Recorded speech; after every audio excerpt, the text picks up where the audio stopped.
Buenos días a todos y todas. Estamos muy contentos de encontrarnos en lo que hemos llamado y lo que ustedes ya han venido trabajando, los que conocen este canal, este encuentro de saberes, que en esta ocasión está concentrado y consagrado al tejido de la justicia transicional y los derechos territoriales de los pueblos indígenas en Colombia. Este es el primero de dos paneles que vamos a desarrollar en el mes de julio, hoy, y en agosto. Este primer panel está dedicado a la paz, al medio ambiente, a los derechos de la naturaleza en el posacuerdo colombiano. Es un trabajo conjunto que hemos co-construido desde tres entidades. Por un lado, el Observatorio de Derechos territoriales, que hace parte de la Comisión Nacional de Territorios Indígenas, asimismo el Polo Bogotá del Instituto de las Américas y la Cátedra Normandía por la Paz. Es un trabajo que hemos venido construyendo, que busca dar la palabra a los actores de la justicia transicional en Colombia para que nos expliquen cuál es la situación del país, cuáles son los desafíos y cuáles son los retos principales de esta justicia transicional. También quisiera aprovechar, darle las gracias al equipo que ha sostenido este proyecto, los equipos de comunicaciones de las tres entidades, y vamos a dar inicio entonces a nuestro diálogo intercultural, primero con una introducción general a cargo de Leticia Braconnier y Víctor Tafur, que hacen parte de la Cátedra Normandía por la Paz. Primero que todo, Leticia Braconnier, que es una abogada franco-colombiana que hizo sus estudios a la vez en Francia y en Colombia, en la Universidad Pontificia Bolivariana de Medellín. Es especialista en derechos humanos, es la coordinadora del Polo de Bogotá del Instituto de las Américas. Realiza actualmente un doctorado en conjunto, en cotutela entre la Universidad de París-Nanterre en Francia y la Universidad Nacional de Colombia, y hace parte también de la Asociación de Juristas Franco-Colombianos y es la copresidenta de la Comisión de Justicia Transicional. Y asimismo tenemos a la compañía de Víctor Tafur, quien es un abogado de la Universidad Javeriana de Bogotá. Es doctor en Derecho y también hizo una maestría en Derecho Ambiental de la Universidad de Pace en Nueva York, y es profesor asociado y director del programa de Diplomacia Ambiental en esta universidad. Su tesis de doctorado abordó desde un ámbito del derecho comparado energético la situación de América Latina en cuestiones de derecho ambiental. Es gobernador asociado del Consejo Internacional de Derecho Medioambiental dentro de la Secretaría Técnica. Y entonces vamos a darle la palabra a nuestros dos compañeros para que hagan una introducción, un contexto general de la situación en Colombia. Adelante, Leticia y Víctor. Muchas gracias, Luis Miguel. Buenos días a todos y a todas desde el Polo Bogotá del Instituto de las Américas, que es una red de investigación francesa en ciencias sociales con varias sedes en las Américas. Las personas que nos acompañan desde el exterior de pronto saben que se firmó un acuerdo de paz en el año 2016 entre las FARC y el gobierno colombiano. Sin embargo, queremos empezar resaltando que en muchas regiones de Colombia no se puede hablar de paz. El desarme de la guerrilla dejó la vía libre a disputas territoriales entre actores armados y económicos, legales e ilegales como industrias extractivas, y dejó el paso a nuevos conflictos socioambientales. Para poner en contexto esta situación, volvamos al 2016, cuando estaban representantes de la guerrilla y del gobierno en la mesa de negociación del acuerdo de paz en La Habana. A pesar de que los pueblos indígenas y afrocolombianos fueron desproporcionalmente afectados durante el conflicto, especialmente víctimas de desplazamiento forzoso, de despojo de tierras, sus líderes no fueron escuchados en dicha mesa de negociación, en la cual se estaba fabricando la justicia transicional. Por justicia transicional aclaro que entendemos el conjunto de mecanismos previstos para la verdad, la justicia, la reparación y la no repetición del conflicto armado. Bueno, en consecuencia de ser silenciados en ese momento, los movimientos étnicos se organizaron y sometieron un capítulo étnico a los negociadores. Este capítulo étnico fue reducido, pero finalmente integrado al acuerdo. Y fue una oportunidad para reiterar la importancia, por ejemplo, de la consulta y del consentimiento previo, libre e informado de los pueblos para cualquier ley y cualquier proyecto que afectara a sus territorios. También resaltó la obligación de respetar las autoridades indígenas como gobiernos propios, así como su derecho a acudir a su propia justicia. Sin embargo, muchas de las medidas que fueron previstas para materializar la pacificación de los territorios y los derechos de los pueblos no se encuentran implementadas por el gobierno y son desfinanciadas, tal como lo vamos a ver más en detalle en este panel. Los líderes locales, campesinos, afrocolombianos, indígenas, las guardias indígenas, juegan entonces un papel fundamental para resistir a los proyectos que afectan su autonomía y para proteger los recursos naturales. Estos actores, a pesar de su importancia, no tienen garantías de seguridad y al contrario, números han sido asesinados y amenazados después de la firma del acuerdo de paz. Y es una cuestión que abordará más en detalle, en especial el secretario del Observatorio de Territorios Indígenas, Camilo Niño. El encuentro de hoy tiene como propósito participar a visibilizar las experiencias de estos actores en diálogo con expertos de derecho internacional. Las organizaciones francesas de investigación que acompañan ese espacio sentimos el compromiso de indagar la justicia transicional desde otras perspectivas, de cuestionar este concepto global, de observar sus límites en los territorios.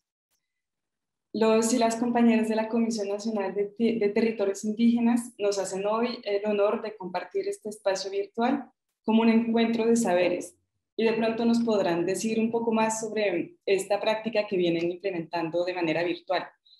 Estos espacios resaltan la diversidad de los saberes populares, ancestrales, los que no vienen de la academia ni del occidente, los saberes directamente vinculados a la historia de las comunidades en relaciones con sus territorios. Son saberes, voces, epistemologías que muchas veces son silenciadas y marginalizadas. Y reconocer estos saberes asienta, nos parece, las condiciones para un diálogo intercultural horizontal, y es así que pues venimos pensando este espacio.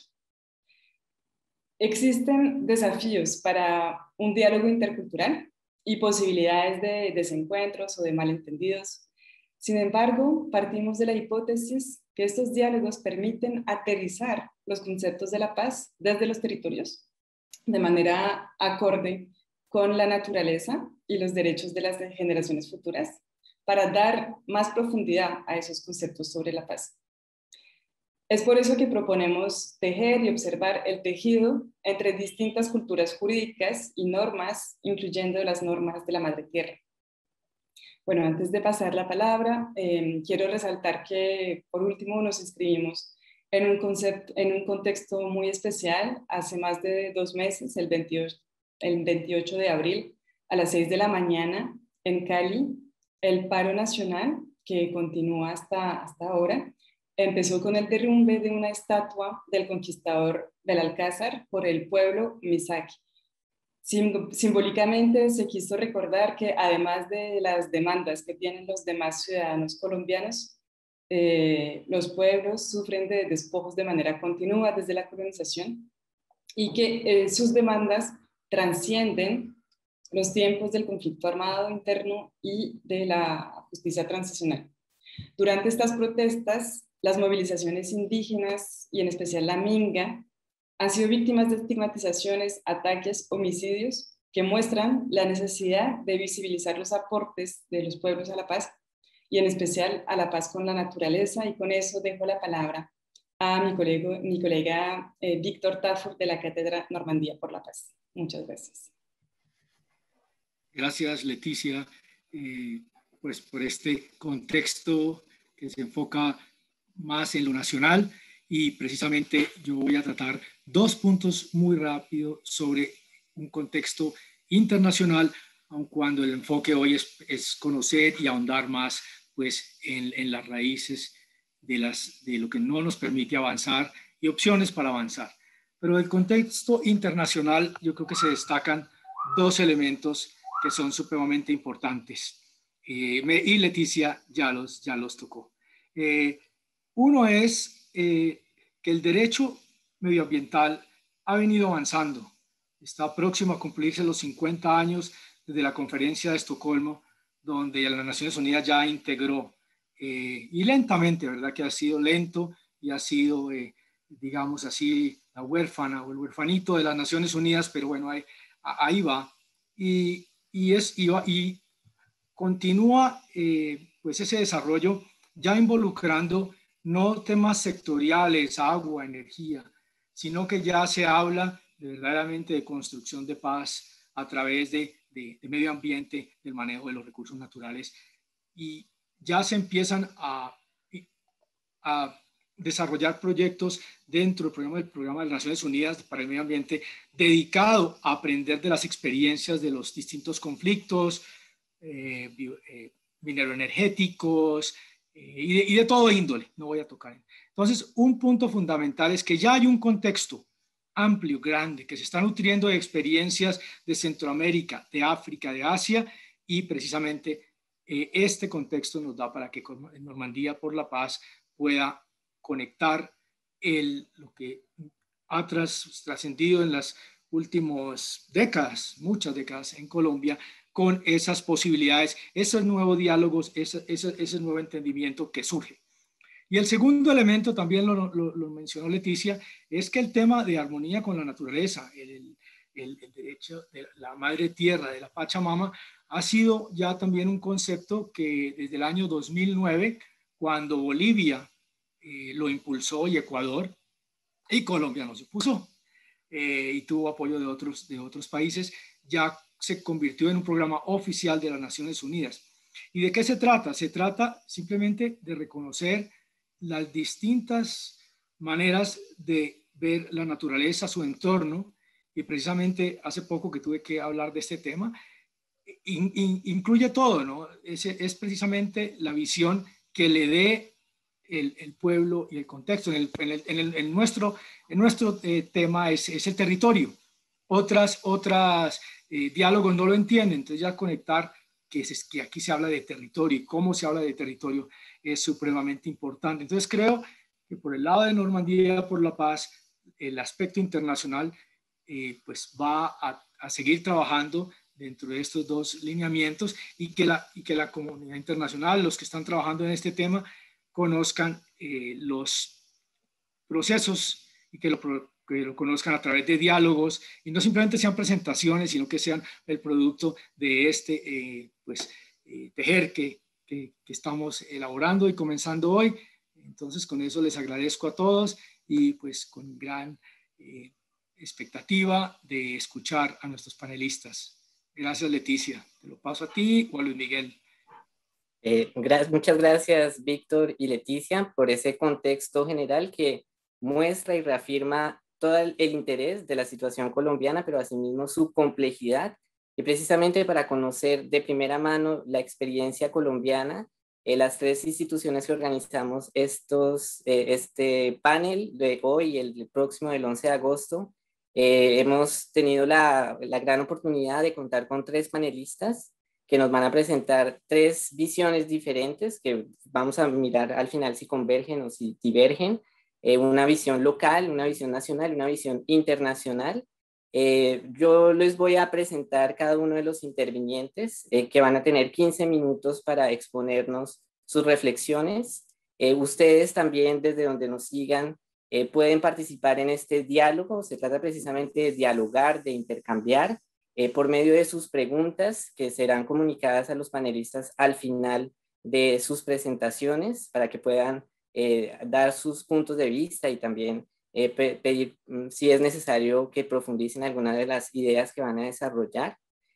También queremos decirle a las personas que nos siguen por Facebook que una de las presentaciones se hará en francés y que ustedes podrán acceder a la traducción al español mediante un vínculo de inscripción que les vamos a compartir dentro de los comentarios que van a aparecer en la transmisión Facebook para que puedan seguir el evento en toda su totalidad, tanto en francés como en español. Así que los invitamos a que preparen sus preguntas, sus dudas. Tenemos la gran oportunidad de contar con estos grandes líderes y con la profesora Emily Gaya que podrán precisarnos y aclararnos las dudas que tengamos. Entonces, en esa lógica, voy a dar la palabra primero que todo al compañero Julio César Estrada Cordero.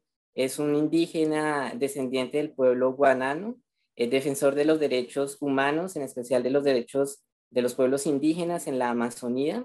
De hecho, él ha trabajado como secretario general de la Organización Nacional Indígena de Colombia. Es presidente de la Organización Nacional de Pueblos Indígenas de la Amazonía Colombiana, que ustedes conocen como OPIAC. Es también presidente del Consejo Regional Indígena del Baupés, delegado del Baupés ante la Mesa Regional Indígena Amazónica, consejero ante la Corporación del Oriente Amazónico de Desarrollo Sostenible. Adicionalmente, también es delegado presidencial de la Red de Solidaridad Social para el Baupés, secretario de Educación del municipio de Mitú, asesor de la Unidad de Investigación y Acusación de la Jurisdicción Especial para la Paz, la JEP, en lo que concierne a la Comisión Técnica de la Mesa Permanente de Concertación, que ustedes conocen en Colombia como la MPC, y actualmente es asesor de la Organización Nacional de los Pueblos Indígenas de la Amazonía Colombiana. Entonces, muchas gracias, compañero Julio César, por acompañarnos. Tiene 15 minutos para, en los cuales lo escuchamos con mucha atención. Muchas gracias. Saludar en nombre de los pueblos indígenas de Colombia, en especial de la Amazonía colombiana, desde la Organización Nacional de los Pueblos Indígenas de la Amazonía colombiana, OPIAC, de donde hago parte como asesor en la actualidad. Todo lo que se ha dicho son las labores que he hecho a través de mi vida en la dirigencia como indígena que soy de esta gran región. Voy a intervenir en dos partes. La primera, un poco de cómo nosotros vemos, cómo entendemos todo este tema de los derechos de la naturaleza o derecho de la tierra, rápidamente desde un concepto que es más indígena, y la otra parte un poco en el cumplimiento de los acuerdos de La Habana respecto al tema territorial. Hay mucho que decir, pero vamos a tratar de hacer un resumen de todo lo que hay y lo que existe en Colombia. En primer lugar, nosotros desde la Amazonía colombiana como pueblos indígenas consideramos que no es un saber el conocimiento nuestro. Nosotros tenemos es un sistema de conocimiento tan válido como los demás sistemas que existen en el mundo, porque nosotros también somos pueblos y como pueblos tenemos un idioma, tenemos un territorio, gobernamos, es decir, tenemos autoridades, ¿no? Y idioma, pensamiento, una religión, luego todo eso se traduce en un sistema. Entonces es un sistema de conocimiento el cual compartimos y es válido porque a pesar de la historia, después de lo que aquí se ha denominado la conquista, todavía existimos en Colombia después de más de 534 años. Eso quería aportar en primer lugar. En segundo lugar,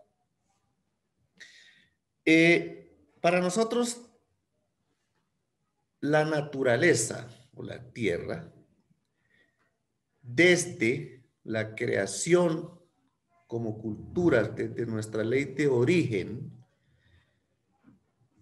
la naturaleza hace parte integral de nosotros. Nosotros no vemos a la naturaleza para dominarla, el ser humano superior a la naturaleza, sino el ser humano como parte integral de ella misma. Hacemos parte. De tal manera que en las reglas para vivir en este espacio, para vivir en este mundo, se nos encomendó unas reglas de vivencia. Y una de ellas es el respeto a la hermana naturaleza, a la madre tierra, porque de ella dependemos para vivir. Y ustedes recordarán y sabrán que todo existe en la naturaleza, todo está creado, está ahí. El ser humano utiliza lo que es necesario para pervivir, vivir. Pero hay seres humanos que consideran a la naturaleza para dominarla, para vivir de ella, para hacer uso de ella de manera indiscriminada, olvidándose de que hay unas reglas que cumplir. Nosotros decimos que en el espacio que estamos, donde nos dejó el Padre Creador, a cada ser humano, a cada cultura, tiene unas obligaciones que cumplir. Y es para nosotros la protección, es la ayuda, es convivir juntos, es trabajar juntos. Por eso los pueblos indígenas, cada vez que hacemos un acto, vamos a hacer un acto, por ejemplo, ir de pesca, ir de cacería, ir a buscar una medicina, ir a utilizar para comer de la tierra, pedimos permiso. Y se hace a través de rituales, llaman Yurupari, otros llaman Daucurí, tomas de yajé. Son formas de pedir permiso por un lado, pero por otro lado también es de agradecer a la tierra por la vida que nos da, sus enseñanzas que nos da. Nosotros consideramos a la tierra nuestra hermana y no nuestra competencia, no para utilizarla y acabarla. De tal manera que eso nos hace diferentes de cómo nosotros vemos la tierra y la naturaleza. Consideramos que son nuestras hermanas, tienen derecho. Muchos dicen que los únicos que tienen derecho son los seres humanos, menos mal que eso ya ha ido cambiando. La naturaleza también tiene derecho, se debe respetar el derecho y nosotros por eso hacemos todas esas cosas para no abusar. Porque está claro, siendo lógicos, que la tierra no necesita de nosotros. Con un sacudón que haga la tierra, los seres humanos nos acabamos. La tierra humana tiene 4.500 millones de años, la tierra. Nosotros apenas estamos llegando. Eso hay que tenerlo claro para no abusar de nuestra hermana, la tierra, la verdad. Luego, entonces, eso ya de alguna manera lo tratamos de entender, de compartir. Eso en primer lugar, entonces, la naturaleza, nuestra hermana, está creado, nos ayuda, de ella vivimos, de ella nos vestimos, de ella aprendemos, por lo tanto hay que compartir, hay que verla como igual, hay que pedir permisos, hay que hacer las cosas sin ir a dañar, porque de ella dependemos. Eso en primer lugar. En segundo lugar, ya en el marco de todo el tema territorial, de todo este tema de derechos, lo que acordaron en La Habana rápidamente. Nosotros pensábamos que, además creíamos que una vez acordado en el 2016, este tema de los acuerdos se iba a implementar, teníamos la esperanza de que se iba a implementar y se iba a cumplir, por lo menos en lo esencial, y en este tema era un poco que se resolviera el tema territorial, sobre todo en los territorios indígenas, campesinos y afros, de donde más afectó este conflicto, y era cumpliendo con los acuerdos.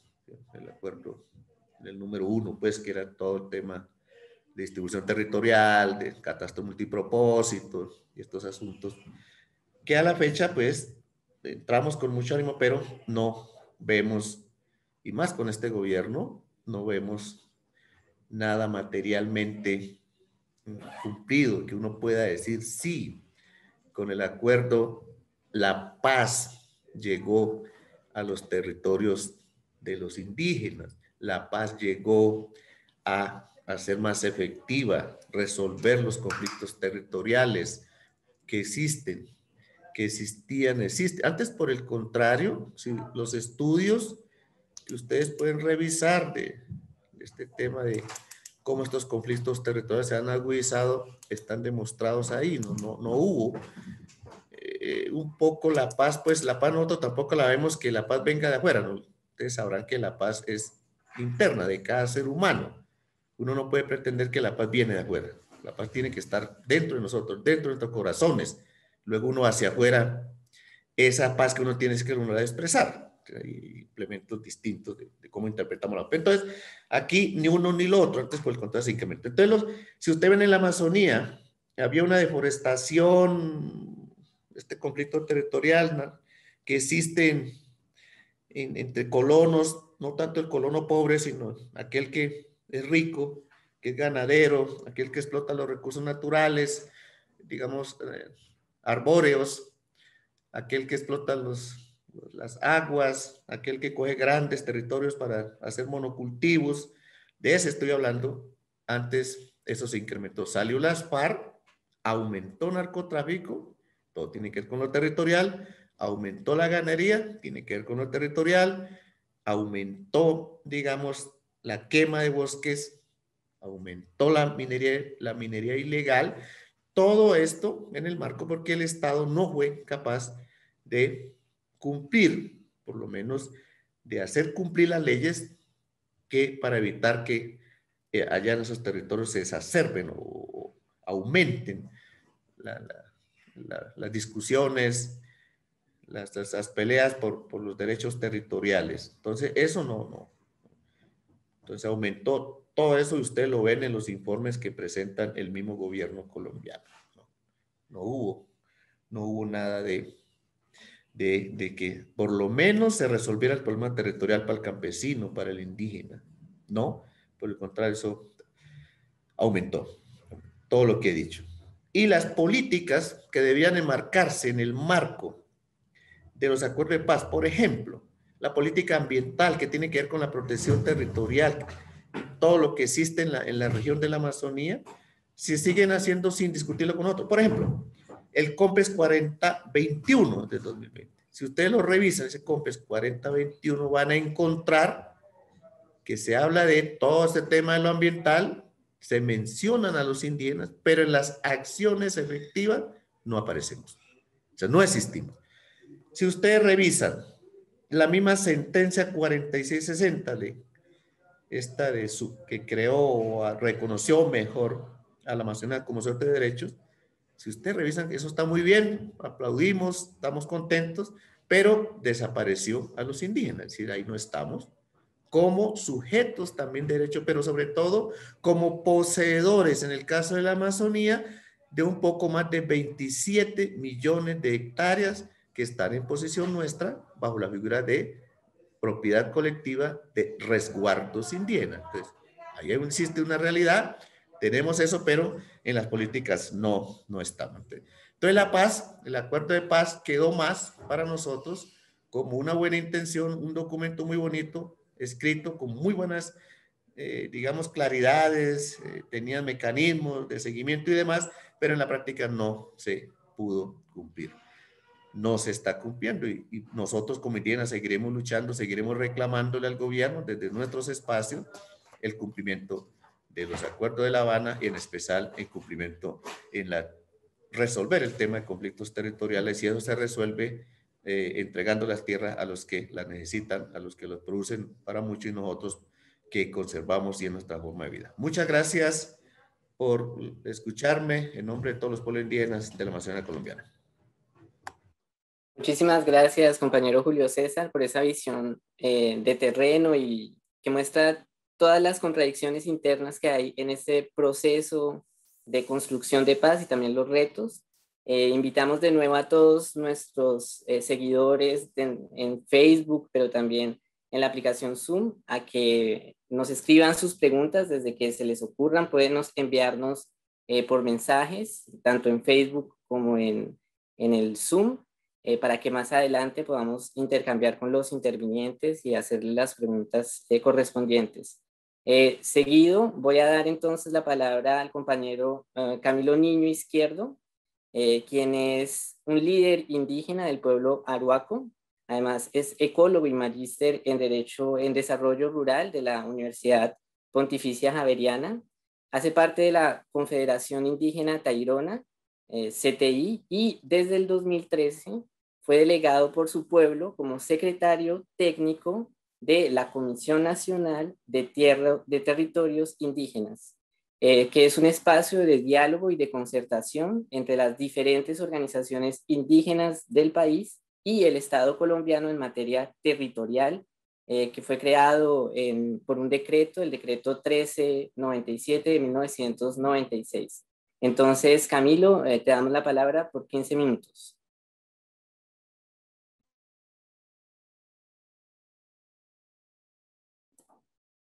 Tienes que activar el micrófono, Camilo, para que te podamos escuchar. Gracias.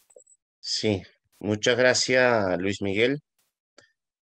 Muy buenos días para todos y para todas las personas que en este momento están conectados y lo que posteriormente podrán ver nuestros videos. Quiero extenderle un saludo a los pueblos indígenas, al pueblo colombiano. Y yo quiero dividir como mi intervención en dos puntos. El primero, lo que tiene que ver con el tema del acuerdo de paz, y lo segundo, un poco ese impacto que ha tenido frente a la implementación del mismo. Como siguiendo la línea del tío Julio, quiero hacer como énfasis en que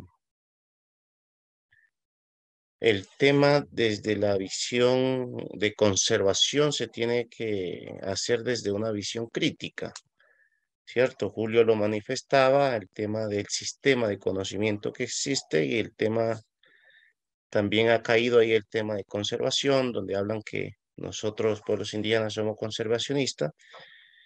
Y esto hay todo un debate. Sin embargo, lo que nosotros hemos entendido es más del cuidado que debemos tener hacia el entorno del medio a la cual nos rodea y en la cual nos proveen y proveemos.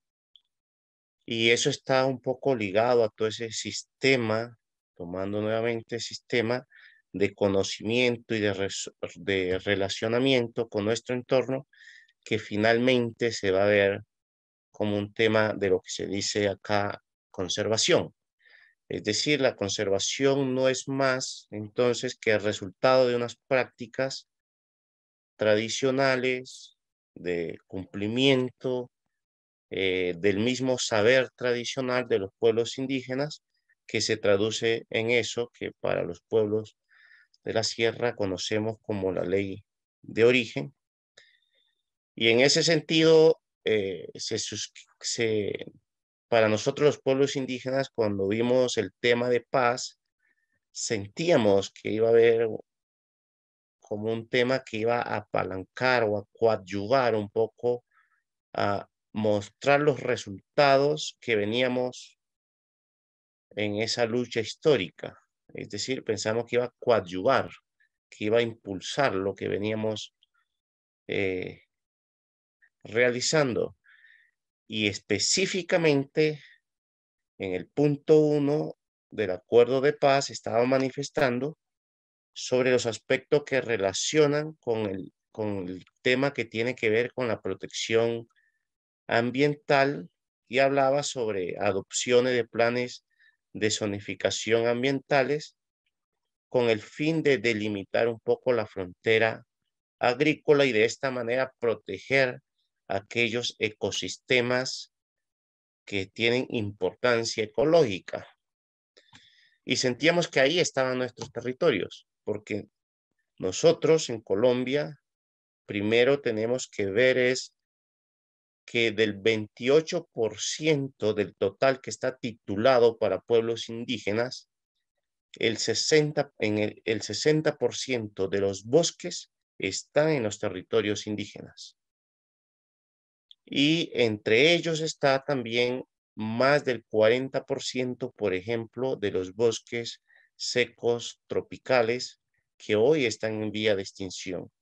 Están los grandes páramos también, y de igual manera esto conlleva entonces a que los pueblos indígenas en ese sistema de conocimiento seamos unos actores fundamentales en el tema de mitigación y adaptación al cambio climático, problema que nos va a afectar a toda la humanidad en este momento.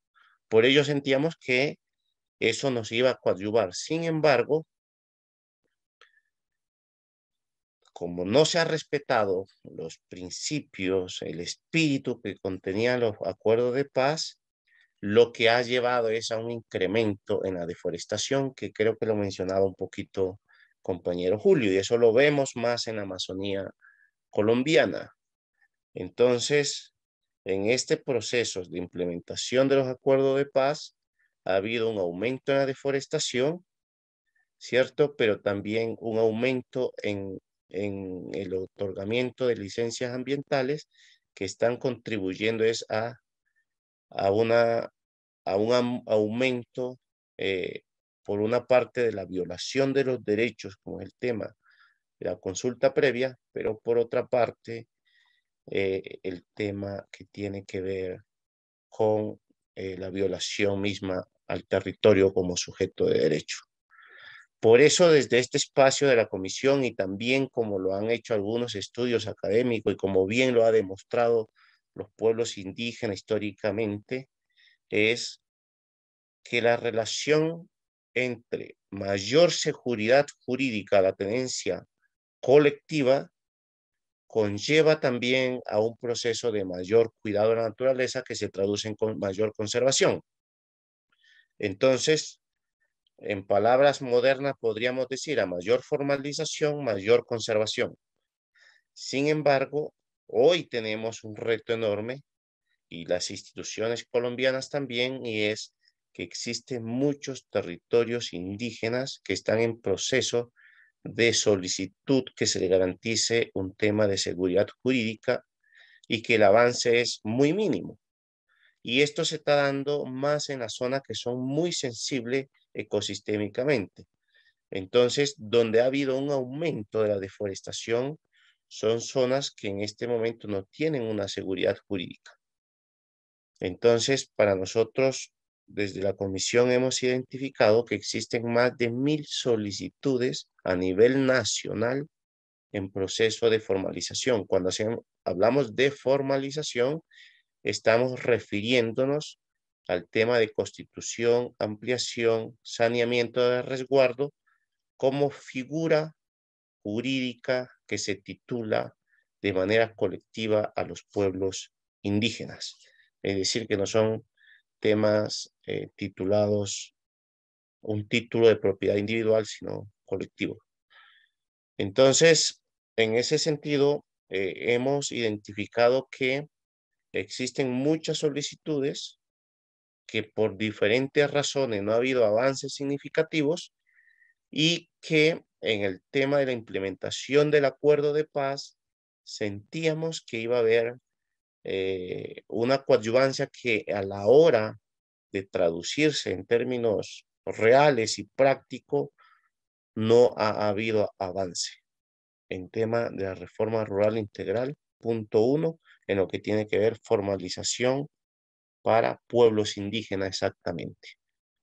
Ahora bien, esto también se ha traducido a que se haya reconfigurado todo el tema después del acuerdo de paz, a que se haya reconfigurado nuevamente el conflicto, ¿cierto? Y tanto así que Colombia se ha posicionado como el primer país del mundo en asesinatos de líderes y lideresas sociales ambientales, esto según Global Witness. Pero lo que a nosotros vemos es una relación entre, ¿y por qué decimos que esta cifra tiene concordancia? Porque donde están las solicitudes de formalización de resguardos indígenas y que no ha habido avance, es decir, que hay una inseguridad jurídica y que hay intereses particulares o de personas naturales diferentes a pueblos indígenas, es donde se han incrementado los asesinatos. Por eso, según los asesinatos que ha identificado el propio INDEPAZ, habla de 1.134 líderes asesinados. 1.134. De esos estamos hablando que el 34% son asesinatos a pueblos indígenas y de eso el 33% está en contra de la población campesina. Es decir, que el 67% del total de asesinatos de líderes sociales se está dando a personas que estamos en las regiones, apartadas, y es donde hay mayor informalidad del territorio. Entonces, por eso nosotros estamos hablando de un genocidio que se está dando en Colombia y que alcanza el 4% para la población indígena. Y en ese sentido, como lo mencioné anteriormente, están registrando más del 34% de los asesinatos globales que se ha dado en el país. Ahora bien, desde el Observatorio de Derechos Territoriales de la Secretaría Técnica, de nuestra Secretaría, de la Comisión de Territorio, hemos identificado, según un sistema que hemos creado que se llama Sistema de Violencia Sociopolítica contra Pueblos Indígenas, desde el 25 de agosto de 2016 hasta el día 16 de julio, es decir, hace 4 días, 5 días, han sido asesinados más de 360 indígenas. Entonces, relacionando esto, nosotros podríamos decir entonces que en Colombia hay una está en deuda el tema alta tasa de informalidad, una alta tasa de violación a derechos humanos a pueblos indígenas, que va muy relacionado entre la informalidad y los asesinatos. Y como decía anteriormente, esto va muy ligado también al tema del aumento en la deforestación en esas zonas que no tienen una seguridad jurídica. Por lo tanto, para nosotros también fue un mal mensaje que nos envió el gobierno colombiano cuando empezó a dilatar, por ejemplo, el tema de los acuerdos de Escazú, que para nosotros nos contribuía al tema de protección a líderes sociales y ambientales, cuando los pueblos indígenas somos uno de los que estamos viendo más afectados. Concluyendo entonces, ratifico lo que manifestó el compañero Julio cuando dice que los procesos de paz, si bien para nosotros fue recibido con gran expectativa, dentro de la implementación ha sido demasiado mínima, por no decir las palabras que dijo Julio, que quedó como un enunciado.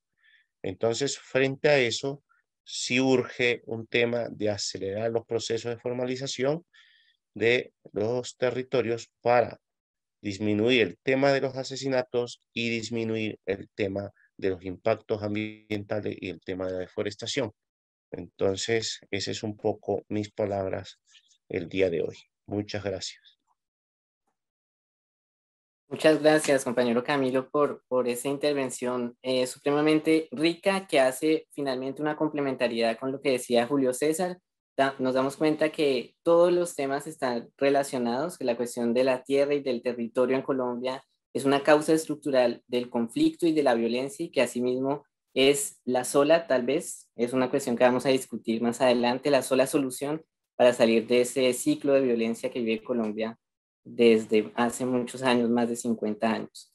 Tenemos también la gran oportunidad de contar con la presencia de Émilie Gaillard, quien va a intervenir en francés, por lo cual las personas que nos siguen desde Facebook pueden inscribirse ahora mismo para poder ingresar a la traducción simultánea y poder seguir la intervención de Émilie en español si lo desean.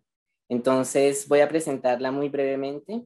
Émilie Gaillard es profesora asociada de Derecho Privado en Sciences Po Rennes, en Francia, y es codirectora de la División de Riesgos de la Casa de MRS Sage en Francia, que es la Casa de Investigación en Ciencias Humanas. En 2008 defendió una tesis de doctorado titulada Generaciones Futuras y Derecho Privado, que pone y que hace énfasis en ese momento en una cuestión desconocida, muy original, que es el derecho para las generaciones futuras. Su tesis fue publicada en Francia y además fue galardonada del premio de la Academia Francesa de Ciencias Políticas y Morales en el año 2010. Entonces, Émilie, tienes también 15 minutos para explicarnos y compartirnos sus reflexiones. Merci beaucoup, Luis Miguel. Je voudrais juste féliciter tout ce panel et vous dire à quel point je suis très, très heureuse de la tenue de ce webinaire qui est particulièrement cher pour la chaire. Je voudrais juste mentionner le fait que l'interprétariat, nous entendons les deux interprètes en même temps, donc je ne sais pas comment ça se fait, mais on vous entend tous les deux.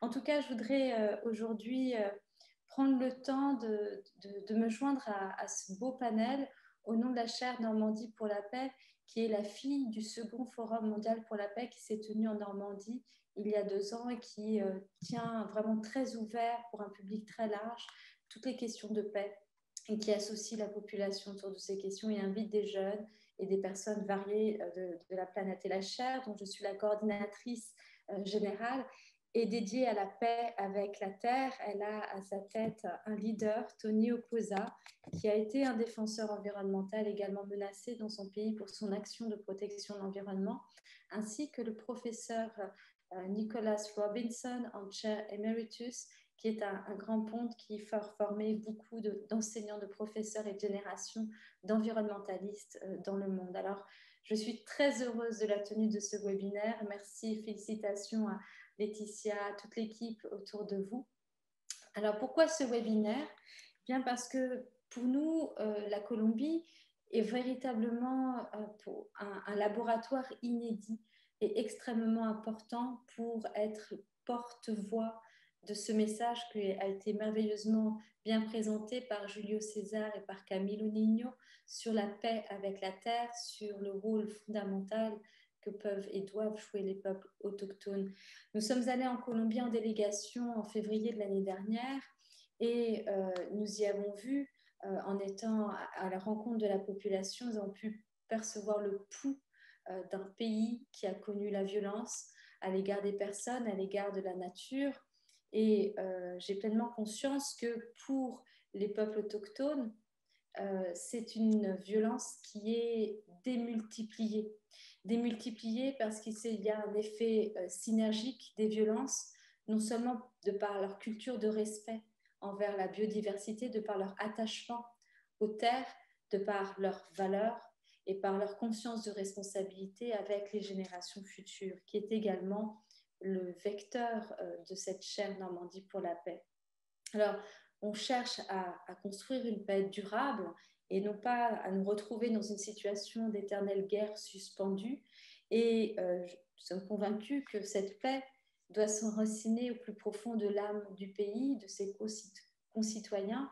Et pour cela, pour être durable, pour s'enraciner, eh bien, puiser dans ce respect de la diversité des cultures, puiser dans ce respect des cosmovisions de ce pays. Et la chaire Normandie pour la paix est là pour faire le porte-voix de toutes ces voix fortes, inspirantes.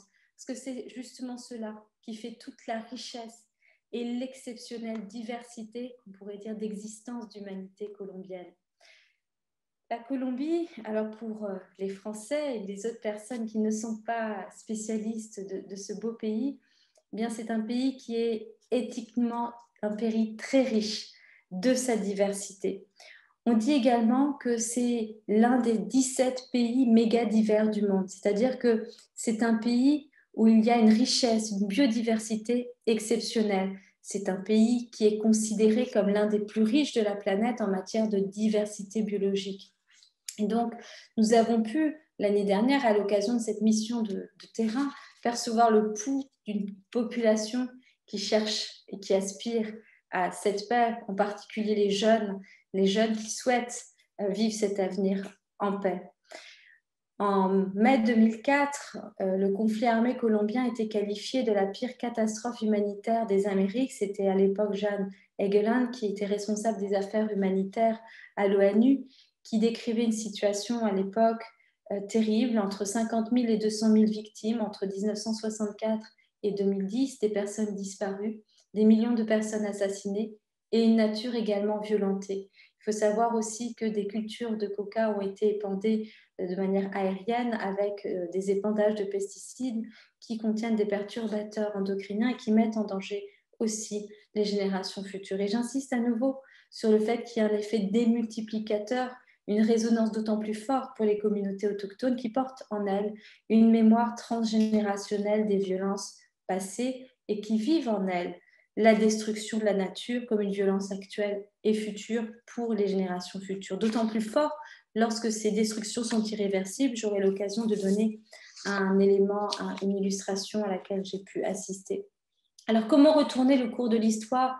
Comment retourner le discours vers un discours inspirant, nous dirait Tony Oposa, nous demanderait de réaliser Tony Oposa? Eh bien, l'accord de paix et le processus de justice transitionnelle ont été salués comme deux événements particulièrement attendus. Mais on l'a bien entendu dans les deux précédentes présentations, toutes les présentations, y compris celle de Laetitia et de Victor, la question des terres, la question du foncier et la question majeure, la question du retour des personnes déplacées. Donc c'est une situation extrêmement complexe qui requiert cette construction d'une paix durable.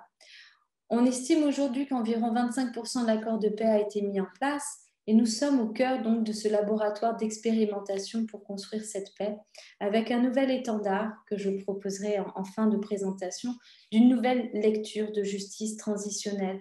Une justice transitionnelle qui intègre des développements à la fois en termes de droits environnementaux, une justice transitionnelle qui intègre pleinement, et ce n'est pas le cas malheureusement, on en reparlera pour la Colombie, la question des terres, la restitution des terres aux communautés autochtones. On l'a bien entendu dans les présentations qui ont précédé, que l'un des enjeux majeurs, c'est aussi cette reconnaissance de propriété collective des peuples autochtones, qui partagent donc, comme on l'a rappelé Julio César, des droits de propriété collectifs sur 27 millions d'hectares. Alors, à présent, comment diffuser cette culture de paix avec la terre? C'est l'une des missions aussi que porte la chaire Normandie pour la paix. C'est vraiment d'être dans ce dialogue interculturel avec plusieurs pistes. Encourager l'éducation à la paix environnementale, ce qu'on dit en anglais Environmental Peace Building, en reconstruisant le pays autour d'une agriculture respectueuse de l'environnement. En Colombie, nous avons rencontré notamment des initiatives Utopia où de jeunes agriculteurs sont formés à l'agroforesterie pour ensuite appliquer ce savoir de respect avec la nature dans leur pays, en inscrivant l'idéal de paix avec la terre au cœur de son idéal constitutionnel. Lorsqu'on regarde la constitution colombienne, il y a dans le préambule les objectifs d'assurer la vie. Assurer la vie dans une vision transgénérationnelle, qui est l'une des lectures que nous portons dans la chaire Normandie pour la paix, c'est assurer la vie aussi pour les générations futures, mais aussi pour l'environnement en intégrité. L'article 7 de la Constitution dispose, parmi les principes fondamentaux, que l'État reconnaît et protège la diversité ethnique et culturelle de la nation colombienne. À nouveau, cette justice transitionnelle doit être empreinte de ces deux impératifs fondamentaux. L'article 8 dispose qu'il est du devoir de l'État et du peuple de protéger les richesses culturelles et naturelles de la nation. Enfin, une belle promesse constitutionnelle est instituée à l'article 22, la paix est un droit et un devoir d'accomplissement obligatoire. Je pense que cette nouvelle promesse constitutionnelle doit opérer, celle de la paix avec les communautés autochtones qui méritent plus de reconnaissance. Je salue aujourd'hui le Justice Davidé, qui est un magistrat philippin qui a magnifiquement œuvré pour l'adoption de la Déclaration des droits des peuples autochtones et qui est l'une des grandes figures de la chaire Normandie pour la paix, pour plus de respect avec les communautés autochtones. Je vais vous donner un exemple auquel j'ai assisté l'année dernière. J'ai eu l'immense chance de faire partie d'une délégation UNESCO et nous sommes allés rencontrer les peuples Kogi, notamment avec Luis Miguel, qui est modérateur aujourd'hui dans la vallée de la Serena. Et nous avons visité un site sacré d'une importance capitale pour le peuple Kogi, qui est complètement détruit par une exploitation minière, une exploitation de charbon. Ce genre de situations doivent être traitées en droit. Et nous avons la possibilité de prendre inspiration sur d'autres victoires réalisées par d'autres communautés autochtones dans d'autres pays. Par exemple, certains ont réussi à constitutionnaliser le respect des sites sacrés. Mindaï Bastida, un représentant du peuple Otomi du Mexique, qui viendra en Normandie en septembre, travaille et œuvre pour la reconnaissance des sites sacrés et la sanctuarisation des forêts. Tout cela peut être aussi des pistes d'enrichissement de cette justice transitionnelle. Alors, ce sera un véritable appel à un changement de paradigme sur lequel je conclurai. Une justice transitionnelle qui s'imagine, qui se pense, qui se vit, qui s'exprime dans un respect de paix durable, c'est-à-dire une justice transitionnelle qui serait environnementalisée. Traditionnellement, la justice transitionnelle, elle est là pour rétablir un état de droit après une rupture de promesses constitutionnelles, mais bien souvent cet état de droit se base sur un modèle économique que nous savons qui est dépassé, qui est un modèle capitaliste et de surconsommation des éléments de la terre.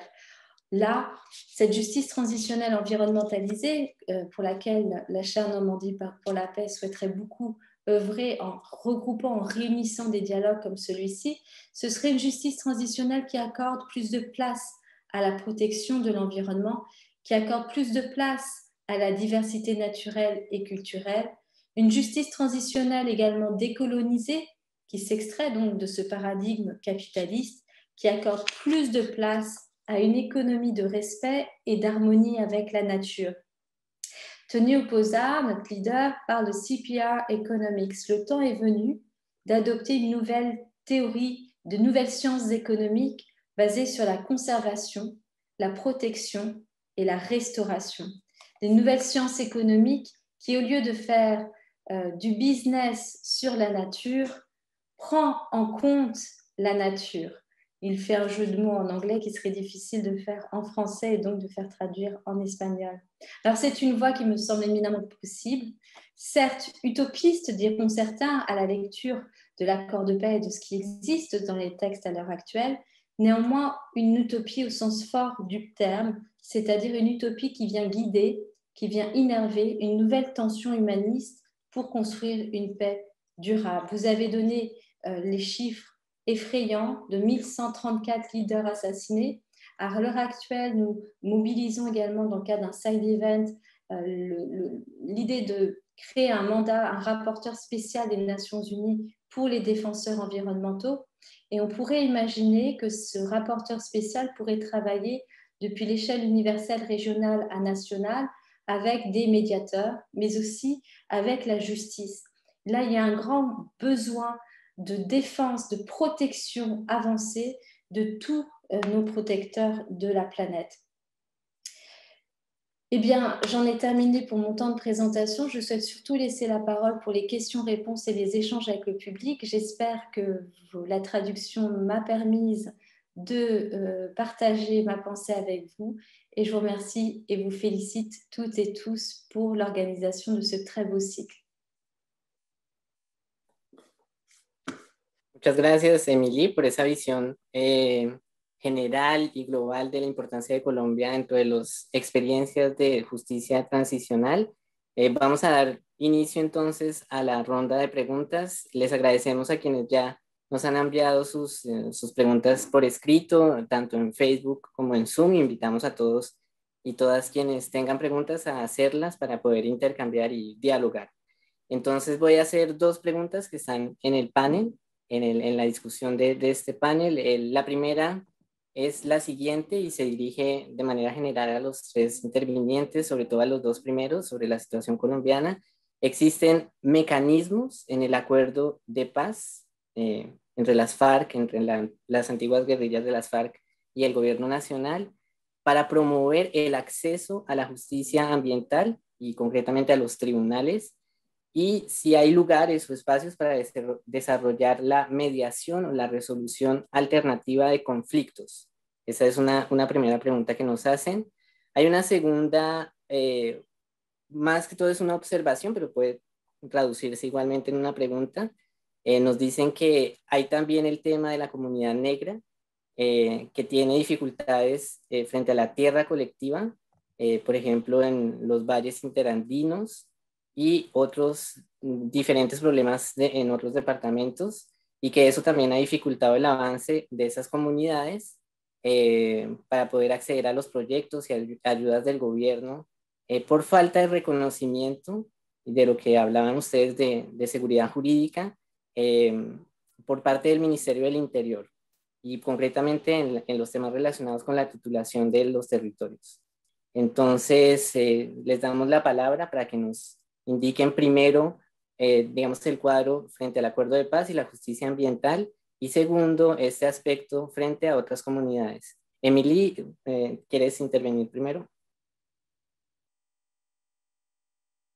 En fait, si je voudrais beaucoup proposer, puisque c'est un temps d'échange, de questions et de réponses, si vous le souhaitez, on peut peut-être accepter tous nos spectateurs dans le webinaire et qu'ils puissent poser leurs questions, et aussi, comme ça, on pourrait les voir et leur demander de se présenter. ¿Qu'en penses-tu, Luis? Me parece perfecto. Es una invitación que hace Emily para quienes nos siguen en este momento por la transmisión en Facebook, de que vengan a la sala de conversación Zoom para que ustedes puedan ustedes mismos poner sus preguntas al oral, es decir, intervenir y activar sus cámaras para que los podamos ver. Creo que eso hace parte también del contacto humano que podemos desarrollar mediante estas tecnologías. Entonces son invitados todas y todas a que se conecten, y mientras lo hacen, entonces damos la palabra a Camilo y a Julio para estas primeras dos preguntas.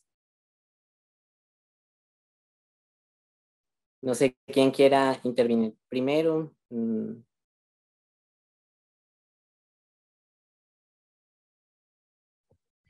Yo estaba por proponerle a Julio que responda la primera y yo voy con la segunda, como para... Gracias por la pregunta. El tema de acceso a la justicia ambiental, que si está en el marco de los acuerdos. Comenzando porque si hacemos una integralidad del acceso a la justicia ambiental, uno no la encuentra claramente establecida en el marco de los acuerdos, pero tampoco en el marco, digamos, de la generalidad de la normatividad colombiana. Pues, si ustedes encontrarán que por eso el gobierno, cuando insistimos en que se apruebe el acuerdo de Escazú, argumentó que había suficiente, y que esto tiene que ver con la protección de los líderes ambientales, pero que había suficiente normatividad colombiana que permitía todo este tema de la justicia ambiental.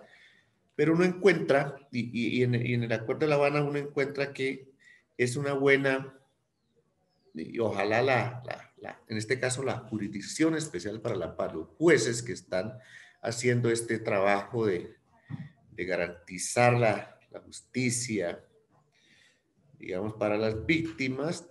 Ustedes recuerdan que ellos ya están trabajando en este marco del reconocimiento de la tierra como sujeto de derecho. Ustedes recuerdan que eso ha sido difícil. En el decreto 4633 nosotros incluimos que la madre tierra también fue afectada por la guerra.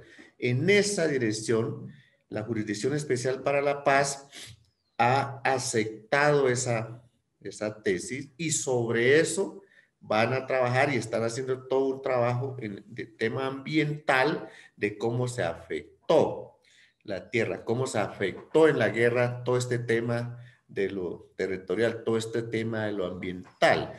Y uno creería, nosotros creemos, porque esto lo tiene una compañera magistrada indígena, Belkis Izquierdo, creemos que lo que salga, lo que ordene esos magistrados en cómo reparar, en cómo se afectó, en cómo se puede garantizar ese acceso a la justicia ambiental, creemos que es un buen inicio que nos pueden dejar esos magistrados para nosotros seguir ahondando, seguir profundizando y por supuesto seguir reclamando que este tema de lo ambiental no puede ser una cuestión independiente, una cuestión que no tiene que ver con la vida misma de todos los colombianos y por supuesto de los pueblos indígenas. Entonces ahí está puesta también nuestra esperanza de que se aclaren, se revisen, pero sobre todo se juzgue de qué manera se vio afectado todo este tema ambiental desde la justicia transicional. Muchas gracias. Muchas gracias, Julio César. Camilo. Sí, tomando la pregunta que hacían frente a los compañeros afros en tema de tierras, ¿cierto? Y el tema de acceder por parte de mi interior y en tema de reconocimiento y la seguridad jurídica, creo que también hacían referencia sobre el tema interandino, de los valles interandinos. Esto, para responder un poco, hay que entender cómo está basada la distribución de de dónde se han configurado los resguardos indígenas y también del tema colectivo afro. Entonces, cuando uno hace un análisis y ve el mapa de Colombia, se puede observar en primera medida que la mayoría de los resguardos indígenas, por no decir casi el 100%, están en la zona periférica del país, en las áreas con más difícil acceso. Estamos hablando de la Amazonía colombiana, estamos hablando de la Orinoquía colombiana, estamos hablando de todo el Pacífico colombiano, estamos hablando de la Guajira, estamos hablando de la Serranía del Perijá y estamos hablando efectivamente de la Sierra Nevada. Esto tiene una característica que, como mencioné desde el principio, su vocación es más de conservación, vista desde lo que discutíamos. Y eso ha hecho que estos territorios, según estudios también que se han realizado, solamente el 7% esté para vocación agrícola o pecuaria, del 100% del territorio indígena. El 7% tiene vocación agrícola o pecuaria. Es decir, si uno revisa el mapa de Colombia, los valles interandinos, lo que es Cauca o Magdalena, todas las tierras productivas, donde están las tierras productivas, en su mayoría hay ausencia de reconocimiento a pueblos indígenas o afro. Y es ahí donde hoy día están las grandes solicitudes. Mientras donde estamos solicitando, por ejemplo, todo el Cauca, que son suelos ricos en materia orgánica para producción, pues están las grandes industrias paneleras o en el Cesar, debajo de la Sierra Nevada, todo ese valle que existen, pues están adjudicadas esas grandes empresas palmicultoras o ganaderas o arroceras, etcétera, o ahorita en la Orinoquía también están esas grandes implementaciones de la zona de reservas industriales. Entonces, es muy complejo que a nosotros nos adjudiquen o nos titulen esos predios. Entonces, ahí es donde hay como un tema es, los pueblos indígenas estamos completamente aislados, ¿cierto? Y ahorita que estamos reclamando temas de acceso a suelos más fértiles, ya entonces ahí sí están manifestando y viene toda la discusión de que los pueblos indígenas estamos solicitando más tierras cuando tenemos tierras inoficiosas, etcétera, etcétera. Y decimos inoficiosa porque están los grandes reservorios de bosque, grandes reservorios de agua y ligado a eso los grandes reservorios de conocimiento.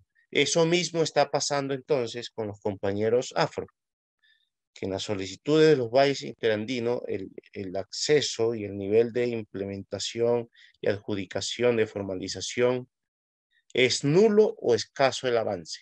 Eso no está pasando a nosotros. Y frente al reconocimiento de lo que habla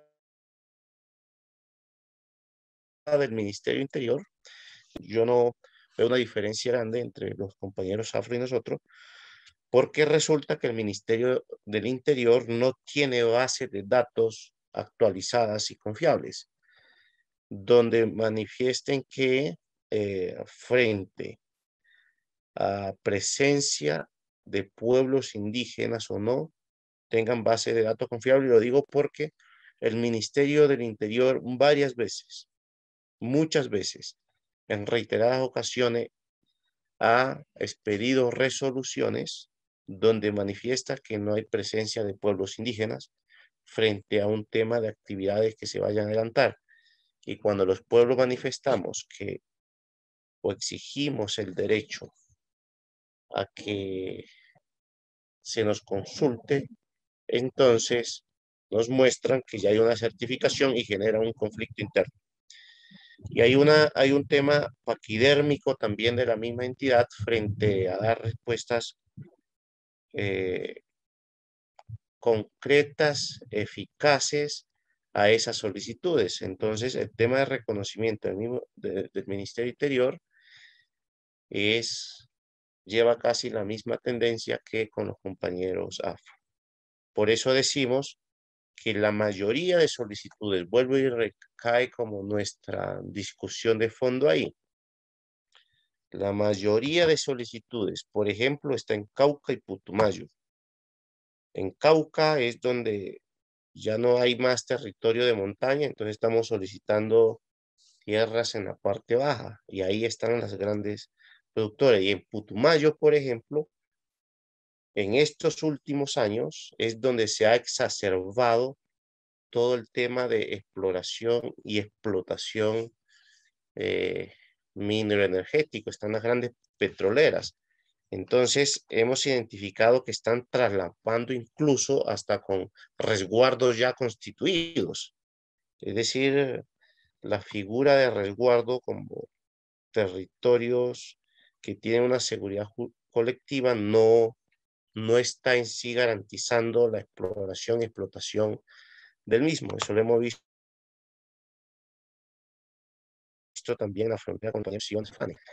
Entonces, lo que hemos identificado existe ya un tema de avance sobre un tema de planeación estratégica del gobierno frente a las actividades que quieren implementar en territorio y una disminución o una ralentización en los procesos de avances que hay para que se garantice el derecho a la formalidad.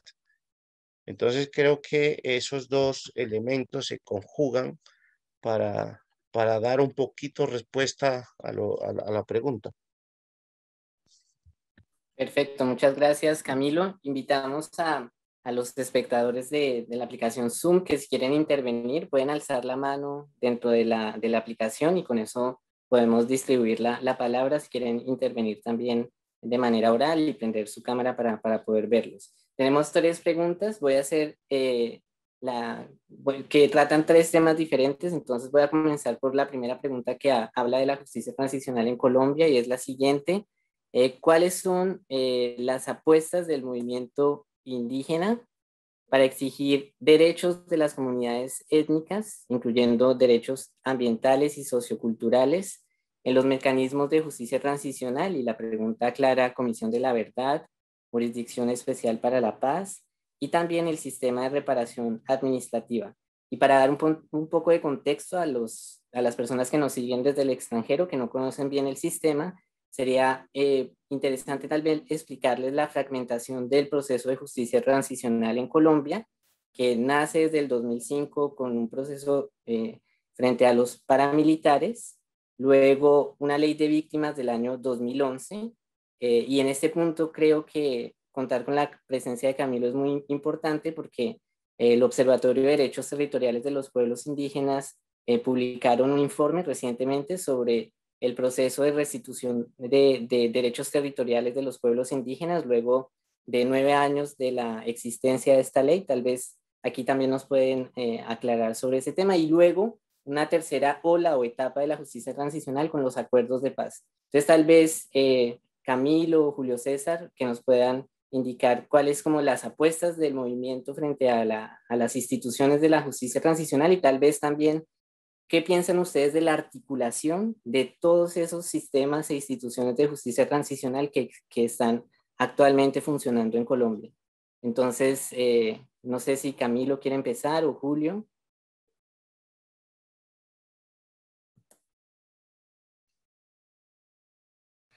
Bien. Varias cosas. Nosotros, bueno, ustedes recordarán que en Justicia y Paz, el acuerdo con los paramilitares, nosotros no nos tuvo en cuenta el gobierno.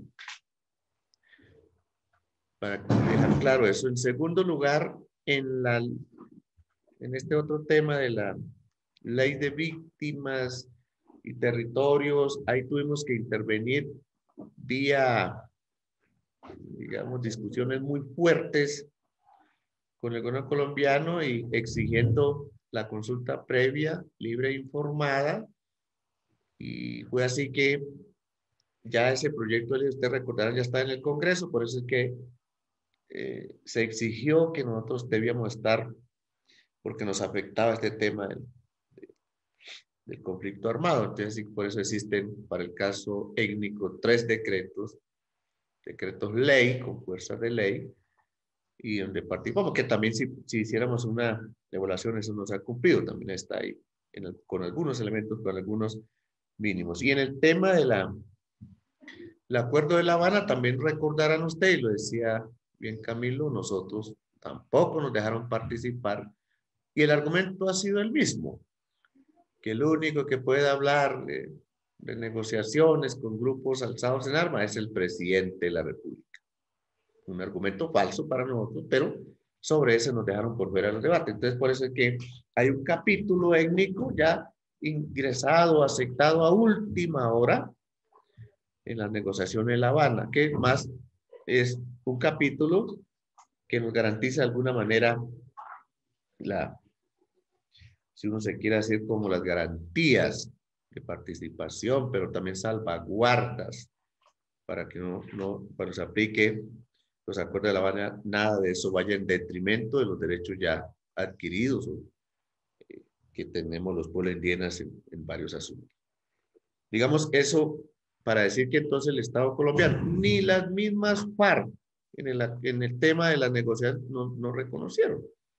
Cuando las FARC, donde hicieron la guerra, fue en los territorios étnicos en Colombia. Más sin embargo, no tuvieron la dignidad de llamar a los pueblos étnicos, por lo menos a estar desde el mismo momento como uno de los tantos afectados por la guerra. Eso hay que decirlo con mucha claridad. Eso hay que decirlo con mucha, no llaman ni gobierno, actor también armado o del conflicto mejor, ni las FARC como la otra contraparte. Nos tuvieron la gentileza de llamar. En segundo lugar, nosotros participamos también, porque es un derecho que tenemos, en digamos, de alguna manera, en consulta previa del sistema para ver cómo participamos en la Comisión de la Verdad, en la Unidad de Búsqueda de Personas Dadas por Desaparecidas y en la Jurisdicción Especial para la Paz. Ahí nosotros, en la Jurisdicción Especial para la Paz en la JEP, acordamos un protocolo de relacionamiento. Ese protocolo de relacionamiento nos tendrá que garantizar cada vez que se vaya a hablar con pueblos indígenas, para el caso nuestro, porque también está un protocolo con los afros y tienen un sistema de relacionamiento. Para el caso nuestro, ahí se determinó cuál es la ruta que se debe trabajar con los pueblos indígenas cada vez que hay una afectación o un interveniente o una víctima indígena. Ahí lo dijimos como es. Quedó claro entonces que la justicia transicional no está por encima de la justicia indígena y que por lo tanto hay un reconocimiento de las dos justicias, tanto la indígena como la transicional, y que debe haber una coordinación para trabajar en esas. Eso lo acordamos y acordamos para el caso de la investigación. Cuando haya investigación, si alguno de los implicados no reconozca o reconozca parcialmente lo que se le está acusando, cuando haya investigación también se está creando un protocolo de la forma como se debe investigar en los territorios indígenas este tema del conflicto armado. Entonces, ahí nosotros a través de eso estamos exigiendo entonces que participamos en igualdad de condiciones, si se quiere, bajo el reconocimiento de nuestras autoridades en todos los asuntos que tienen que ver con los territorios y sobre todo con las víctimas indígenas. Y eso es integral, es decir, no solamente víctimas, sino tema territorial, el tema ambiental y lo que es conexo a ello. En el tema de la unidad de búsqueda de personas dadas por desaparecidas, también se creó un mecanismo de relacionamiento y sobre eso han venido, sobre esa ruta acordada, han venido trabajando, digamos, los compañeros indígenas y no indígenas en ese acuerdo, digamos, que de cómo se hará la investigación, el trabajo de la búsqueda de las personas. Eso tiene una serie de criterios que tienen que ser diferenciales en materia de hacer ese tipo de búsqueda. No es tan sencillo, ahí tenemos que hacer esfuerzos de parte y parte, entender que hay unos protocolos de búsqueda, pero nosotros también tenemos unos protocolos del significado de una persona desaparecida, desde lo espiritual, desde lo cultural. Entonces ahí se está tratando esas cosas y creemos que se está avanzando de alguna manera con la unidad de búsqueda.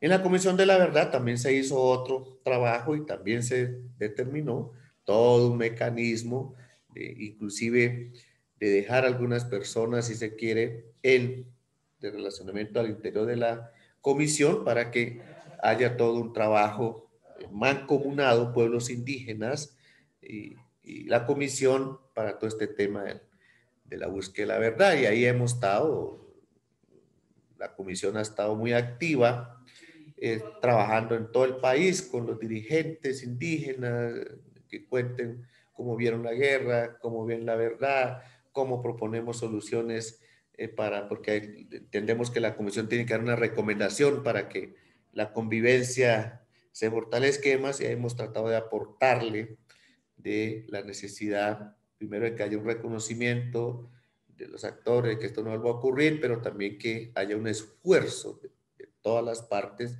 en cambiar esos paradigmas de que solo se solucionan las cosas a través de la guerra o a través de maltratar al otro, sino que haya una verdadera convivencia entre los seres humanos. Entonces creemos que por esos mecanismos que se hicieron a través de la consulta previa, que ya quedaron pactados para las tres instancias, Comisión de la Verdad, la JEP y la unidad de búsqueda, ahí estamos avanzando, digamos, poco a poco. Esperamos que eso dé frutos en la medida que estas instancias cumplan su mandato. Muchas gracias. Muchas gracias, Julio César, por darnos esa visión global realmente de todas las instituciones que existen dentro de la justicia transicional y también la importancia de la participación de los pueblos indígenas en la construcción de este proceso. Y para revenir tal vez a Camilo, dentro de la misma lógica de la pregunta, vemos que existen ya algunas herramientas de justicia transicional, y concretamente la cuestión de la tierra y de los territorios, que es central dentro del conflicto colombiano. Camilo, ¿qué piensas tú finalmente de la efectividad de esos instrumentos y concretamente de la cuestión de la restitución de territorios, de derechos territoriales, que fue instaurada con la ley 1448 de 2011 y concretamente con el decreto ley 4633? ¿Qué piensas tú y cuáles son los problemas fundamentales de la poca efectividad de ese sistema de restitución de tierras? Bueno, escuchando un poco del tema de justicia transicional, lo primero que se me viene a la cabeza es que el primer paso para el tema de justicia es cumplir con lo pactado. Y eso no se está logrando, eso no se está haciendo. Volvemos a lo que dijo Julio al principio, quedaron como muy buenas intenciones, porque incluso el capítulo étnico se llevó a un acuerdo del plan marco de implementación.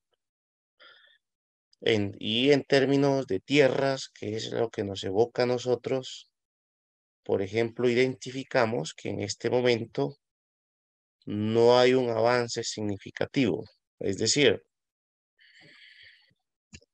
se pensó que se iba a crear un fondo de tierras para dar respuesta al tema de la formalización, que se dividía en dos grandes bloques: los 7 millones de hectáreas que se pretendía formalizar y los 3 millones de hectáreas que se pensaban adquirir, para un total de 10 millones, y que los pueblos indígenas ahí tendríamos un tema de participación. Cuando uno le pregunta al gobierno, él muestra cifras concretas de implementación frente a ese punto y nombra ya número de hectáreas que han sido adjudicadas a pueblos indígenas en el marco del acuerdo de esa implementación. Y por lo tanto reporta esa cifra a las metas indicadores del plan marco de implementación. Sin embargo, no es claro cuando uno empieza a hacer seguimiento concreto ya a cómo se accede a esas tierras que deberían estar en el fondo. Entonces, en el 902 estableció que lo primero se tenía que escribir, para acceder a ese fondo de tierras, se tenía que escribir el rezo, ¿cierto? Para uno registrarse como en el registro único de beneficiario. Y después, pero antes de eso, uno tendría, para acceder a ese registro, a través de un formulario que se llamó formulario FISO, a través del FISO. Entonces, para nosotros no es claro hoy cómo se accede al fondo de tierra si ni el FISO lo hemos concertado. Es decir, el instrumento, el formulario donde uno se va a inscribir para llegar al tema de registro y poder acceder al fondo de tierras, ese FISO no está construido. Hoy casualmente, mientras estábamos en este webinar, el equipo de la Secretaría y delegado de la Comisión está discutiendo el FISO. No entendemos cómo esa relación de cómo se accede al fondo de tierra si no existe el mecanismo para registrarse, cómo ya están dando cifras de que sí se está cumpliendo. Esos son temas. Entonces identificamos, uno, que hay una doble contabilidad frente al gobierno, que por una parte está respondiendo a los compromisos que tiene con los pueblos indígenas, a sus obligaciones institucionales, y por otra parte está respondiendo a los acuerdos de La Habana. Entonces tiene una doble contabilidad. Entonces para ellos parece que el tema de los acuerdos de paz es más un indicador. Eso mismo sucede entonces con la unidad de restitución de tierras. Desde el 2011 hasta la fecha solo van 16 sentencias, que finalmente, me acuerdo que cuando salió la primera, para nosotros fue de gran alegría, gran alegría de que existiera un decreto específico el 4633 para pueblos indígenas y a su vez que se hayan expedido 16 sentencias que ayudaran al tema de restitución de tierras. Sin embargo, eso se ha quedado en que después de surtir un trámite de todo lo que tiene que ver para que sea reconocido como sujeto que han, del conflicto y más el despojo y que finalmente concluyan una sentencia de restitución, pase nuevamente a la cola que viene en la Agencia Nacional de Tierras, porque hemos identificado, por ejemplo, que en la agencia hay más de 176 órdenes judiciales que no han avanzado. Entonces, la sentencia entra en un trámite no como un, un, algo que ordena el juez a que se haga, sino que entra en un proceso nuevamente a la cola como de los procesos que ya vienen. Entonces, eso lo ha hecho que no sean efectivas realmente. Entonces, el aprendizaje que estamos trayendo es, ni siquiera las órdenes judiciales, las sentencias de restituciones de tierra que están llegando y que uno cree que son de obligatorio cumplimiento para las partes y las instituciones, no hay un avance significativo. Entonces, cuando uno hace un balance sobre esas 16 sentencias que han surgido, no existe en este momento un tema de cumplimiento eficiente.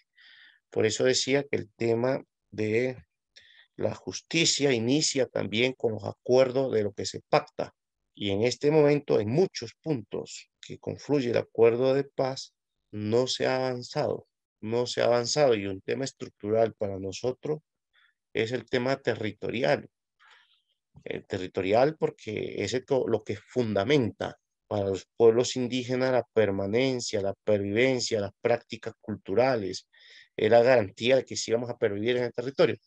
Entonces, la justicia inicia desde el cumplimiento de esos acuerdos, que no solamente es con pueblos indígenas, es con todo eso actores que se comprometieron y se hizo la paz, poniendo también de antecedente un poco lo que manifestaba Julio, es cómo ese capítulo étnico, cómo llegamos a ese capítulo étnico, que no fue voluntad del gobierno a que participáramos y estuviéramos contenido en él.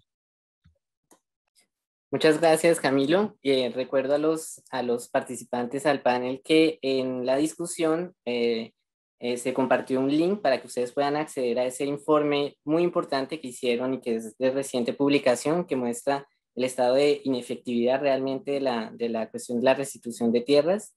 Finalmente, de las 970 acciones judiciales que casos que están abiertos dentro de ese sistema, 80% están dentro de la fase administrativa y solamente, como decía muy bien Camilo, 17 sentencias, que equivale a 2%, casi 3% de la totalidad de los casos.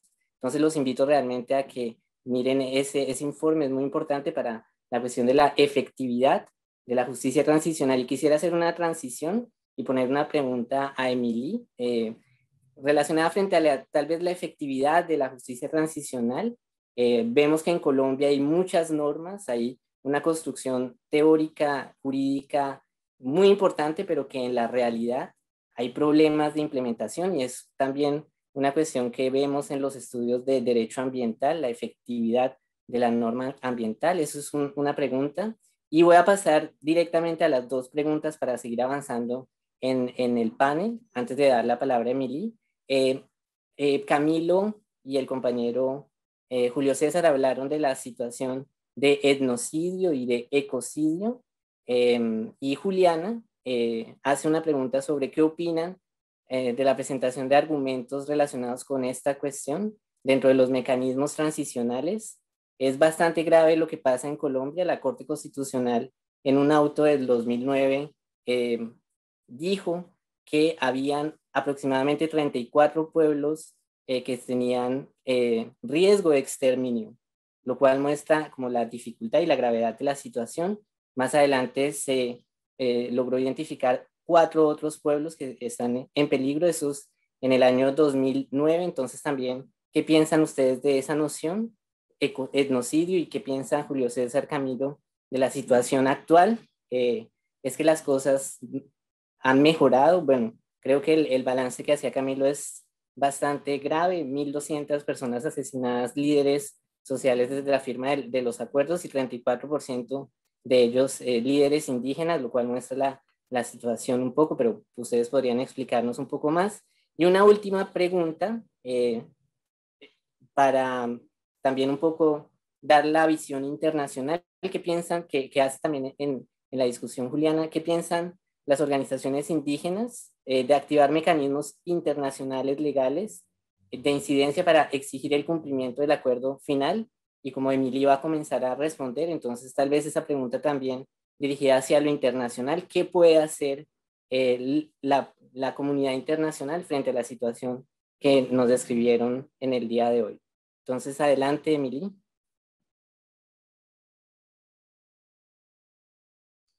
Merci beaucoup. En fait, il y a eu beaucoup de questions et moi, j'arrive au terme de ma journée.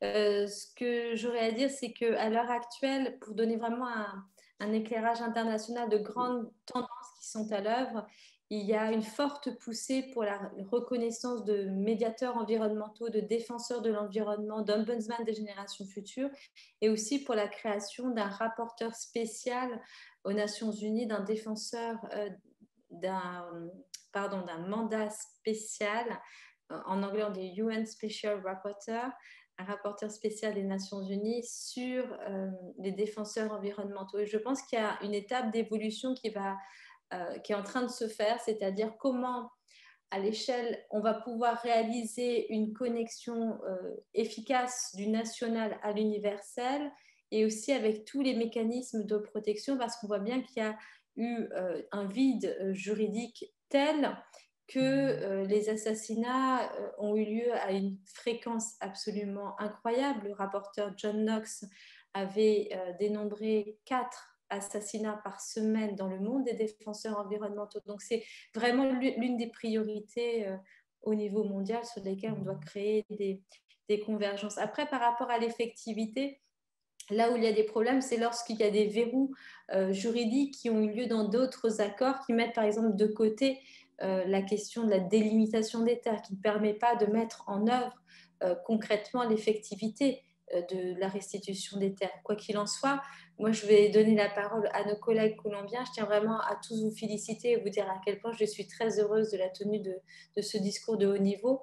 Juste une dernière chose, en ce moment, on parle aussi d'écocide, et l'écocide peut être reconnu tant à l'échelle internationale, puisqu'un groupe d'experts a proposé une réforme des statuts de la Cour pénale internationale en ce sens, mais on peut très bien imaginer qu'un jour vienne où d'autres États, à leur niveau national, reconnaissent ce crime d'écocide et d'ethnocide.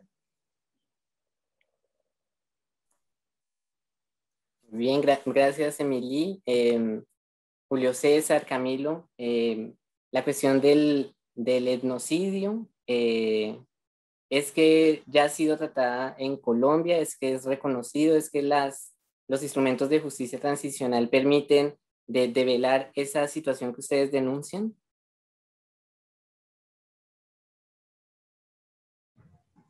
Bueno, gracias. Inicio antes de Camilo. Digamos, si uno revisa o hace una trazabilidad en el tiempo de guerra, en el tiempo que han salido las normas de protección tanto territorial como a la vida misma.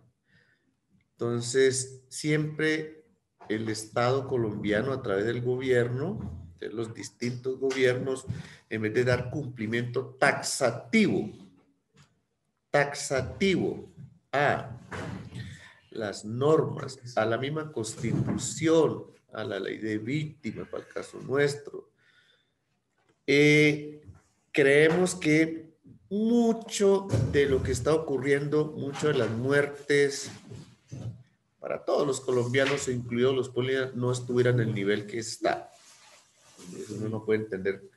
Por ejemplo, nosotros en el Acuerdo de La Habana ¿cierto? Se dice que hay que resolver este tema de la vía política pública, la protección territorial, la protección a los líderes de manera física. Y el día de hoy, nosotros, los pueblos indígenas, no hemos podido acordar con el gobierno que se expida el decreto de política pública para defender los territorios de manera integral y a los pueblos indígenas como individuos de manera individual, valga la redundancia, y colectiva. Eso llevamos desde el año pasado, parte de este año, y eso no ha podido salir. Esa política que nos permita entonces protegernos, autoprotegernos, porque si ustedes ven también todo lo que tenga que ver con la autoprotección no es reconocido por el Estado colombiano, a pesar de que hay una constitución que dice que este país es diverso. Entonces, hay talanqueras legales para no dar cumplimiento. Entonces, uno no ve esa voluntad de dar cumplimiento a las normas que tienen que ver con derechos humanos, que están tanto en las leyes como en el mismo acuerdo de La Habana. En primer lugar. Segundo lugar, en el tema del auto o la tutela esa, la T025, que salió en el 2004, y en el 2009 la Corte hace un auto de seguimiento y expide el auto 004, donde se ha dicho que están estos compañeros 34 pueblos en vía de extinción. Si ustedes revisan, se expide otro auto de seguimiento, el 266, de 2017, van a encontrar que la Corte en ese auto de seguimiento 266 aumenta, inclusive reconoce que hay aumento de 34 a muchos más pueblos que están en vías de extinción, ¿no? Y la Corte hace una evaluación de los niveles de cumplimiento que debería haber hecho el gobierno, que está enmarcado, digamos, en el auto 004. Un primer nivel, cumplimiento; un segundo nivel, medio cumplimiento; y un tercer nivel, bajo cumplimiento. Y la Corte en el auto 266 dice que el nivel de cumplimiento de las cosas de estado inconstitucional decretado en el 004 es bajo. Es una vergüenza. Es una vergüenza que nuestro Estado, representado a través del gobierno, lo único que hace es buscar elementos, buscar estrategias, reinterpretar los acuerdos, reinterpretar las órdenes judiciales para no cumplir. Uno dice, ¿por qué no se reinterpreta todo para cumplir? Entonces, no.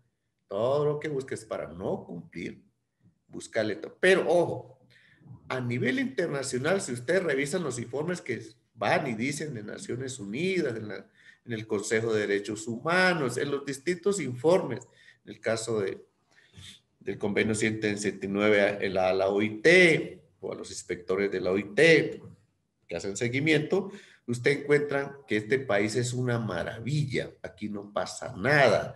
Aquí estamos sobreprotegidos, el caso de los pueblos indígenas. Aquí todos los días nos sacan normas para protegernos. La práctica es otra. Aquí nos ponen a firmar, aquí nos citan a cuánta reunión haya. Parece que nos están cumpliendo solo para vernos ahí en las reuniones, escucharnos. Y como dice, este gobierno dice que todo es dialogado. Aquí no sé, aquí es diálogo. Y vengo de Putumayo, estuve la semana pasada, ya un alto funcionario de la Agencia Nacional de Tierra diciendo, qué pena, esto es un diálogo, y en los diálogos ahí no hay acuerdo, y como este es un diálogo, pues no pasa nada, ¿no? Nosotros decíamos, no, qué pena. Si es un diálogo, entonces salgamos a la Plaza de Bolívar, montemos silla allá, nos repartimos tinto, y nosotros repartimos ambil, mambe, no sé, compartimos y dialogamos, decimos de todo, si eso se trata. No. Es un acto de irresponsabilidad que se diga de esa manera, que es un diálogo lo que es. Pero a nivel internacional, puedo repetir, sí llevan cientos de informes de que aquí no pasa nada y que aquí entonces las muertes, por ejemplo, como se ha dicho de este gobierno, de algunos dirigentes, son por líos de faltas, son por borracheras o son por límites de la casa que le pasó al otro, entonces se mataron. Y reinterpretando todo. Entonces aquí ya no hay masacres, sino cuestiones selectivas, muertes selectivas, así que por allá de unos borrachos nos están matando. Entonces, es una irresponsabilidad. Entonces, ese nivel de cumplimiento, a pesar de que hay fallos judiciales, nosotros creemos que seguimos desamparados por parte de la institucional colombiana, por lo menos de este gobierno, muy desamparados, pero igual vamos a seguir trabajando por que este país sea mejor, igual vamos a seguir trabajando por que nuestros derechos reconozca, igual vamos a seguir trabajando porque en este país en verdad llegue la paz que tanto necesitamos los colombianos. Muchas gracias.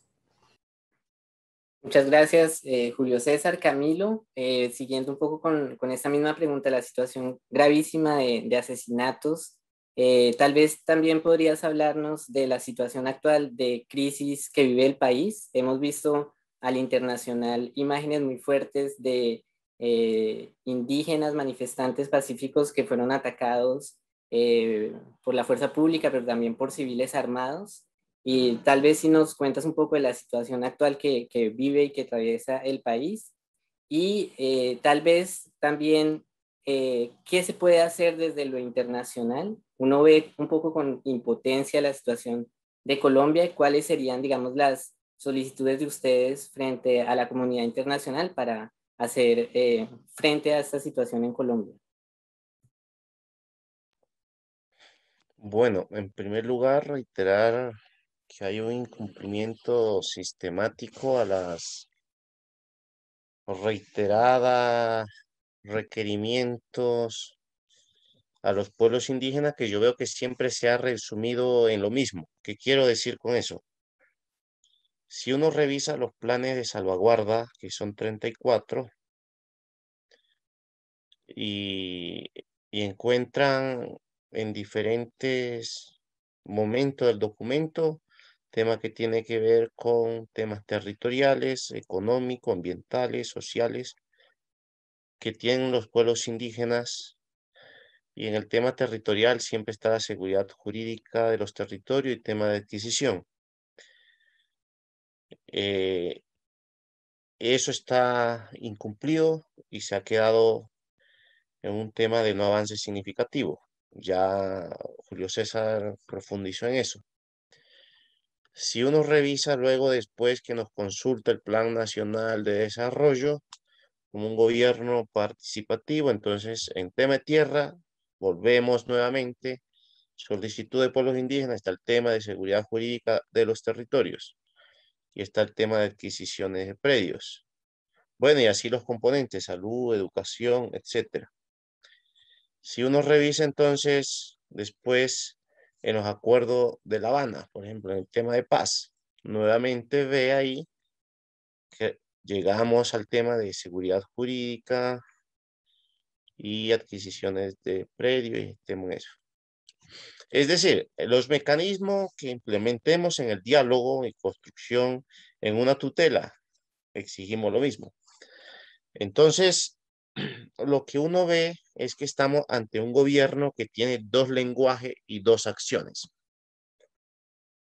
Por una parte, está un gobierno que habla hacia lo internacional, que es un gobierno garantista, que tiene un bloque de constitucionalidad fuerte en los derechos de los pueblos indígenas, que protege a los líderes sociales, que protege a los ambientalistas, que habla de los territorios indígenas como en hectáreas de conservaciones, ¿cierto? Que habla de esa riqueza espiritual, ¿cierto? Entonces, ese lenguaje internacional que está cumpliendo, que está avanzando, ¿cierto? Y también hacia afuera está suscribiendo convenios con empresas, con grandes empresas frente a los mismos territorios.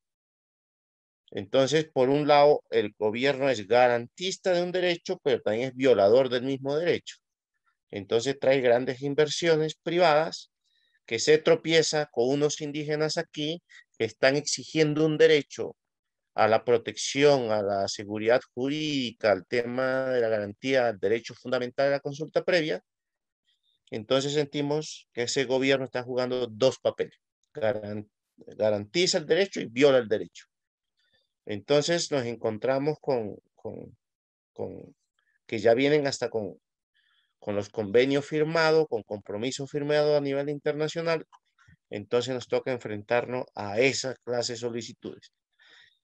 Y al llegar eso a territorio, esas grandes empresas, que también vienen auspiciadas por el gobierno, entonces empieza todo el tema del conflicto armado, el tema del asesinato, agravado entonces por el tema del narcotráfico, donde están los territorios, los temas estratégicos para sacar la droga hacia el mar. Estamos ahí entonces en medio los pueblos indígenas nuevamente. Entonces, por donde veamos, estamos los pueblos indígenas como actores que estamos siendo afectados por ese tipo de conflictos. Y es entonces cuando se exacerba el número de muertos y que nos lleva a que se han convertido finalmente solamente en cifras. Es decir, matar a una persona o a un indígena hoy en día es un muerto más. No hay un impacto, pues en algunos lo menciona, otros no, pero es un muerto más, una estadística, ya somos estadística, un censo de muertos. Entonces, y no hay efectividad en el tema de llevar entonces a que haya un tema de que se investigue y den con los responsables. Entonces, a veces nosotros hemos visto también, anteveíamos aquí una corte constitucional fuerte, ya no es la misma de antes. Entonces, hay mucha sentencia, muy buena sentencia, que como decía hace rato, no se está avanzando, y uno ve el mecanismo entonces de presión internacional como ese salvavidas que tendríamos para evidenciar y le exigen al pueblo colombiano o al gobierno colombiano que cumpla con su obligación de proteger a los líderes y lideresas. Es por eso que la vez pasada vimos como con esa esperanza frente a la llegada de la CIDH a Colombia. Pero entonces volvemos nuevamente a repetir el ciclo. Para el gobierno nacional no son más que simples recomendaciones de una comisión internacional que no tiene efecto concreto sobre lo que nos pasa. Entonces, realmente estamos en un momento muy complejo. Grandes líderes asesinados, líderes ambientales asesinados. No existe un mecanismo eficaz de justicia que dé con los responsables.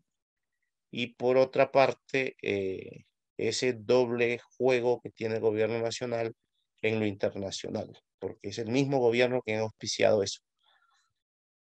Vende una idea, pero dentro no garantiza, por ejemplo, el tema de consulta previa, y aquellos que no estamos exigiendo los derechos en los territorios, entonces son amenazados, son estigmatizados y también finalmente muchos son asesinados.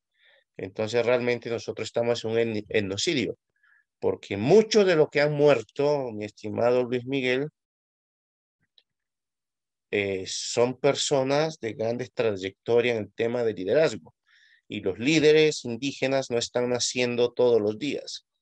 Entonces, es tanto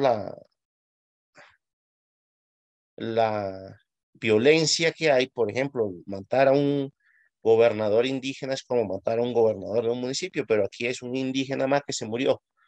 Entonces, también eso está llevando a un deterioro cultural, organizativo, político y, por supuesto, tradicional, porque muchos son mayores que también estamos perdiendo. Por lo tanto, matar a los líderes indígenas, los líderes ambientales, también indirectamente nos está llevando a una extinción cultural. Así de grave está la cosa.